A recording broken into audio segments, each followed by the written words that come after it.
زي اللوز وجميل يا مدمس، شغل ايديا وزيه مفيش، خدلك منه بقرش وغمس، فول متنقي عليه تحابيش. كل سنة وانتوا طيبين ورمضان كريم. هندمس الكمية اللي تكفينا خلال شهر رمضان.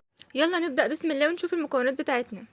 كيلو من الفول متنقي كويس قوي ومغسول ومنقوع 12 ساعة على الأقل. نص كوباية من العدس الأصفر مغسولة بس مش منقوعة. جزرة مبشورة، طماطمية مبشورة، معلقة كركم، معلقة بابريكا، 3 فصوص توم. والمكون السحري اللي يحافظ على لون الفول هو عصير ليمونة. هنجيب الفوالة او الدماسة بتاعتنا ونحط الفول وعليها الجزر المبشور والطماطم المبشورة ومعلقة الكركم ومعلقة البابريكا وثلاث فصوص الثوم زي ما هما كده، وهنعصر الليمونة.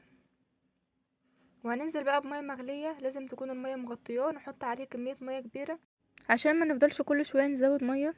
هعلي عليه النار لحد ما ياخد غلوة معايا، واول لما يغلي ههدي النار خالص واسيبه لمدة ساعة. بعد الساعة هطلعه بقى من الفوالة او الدماسة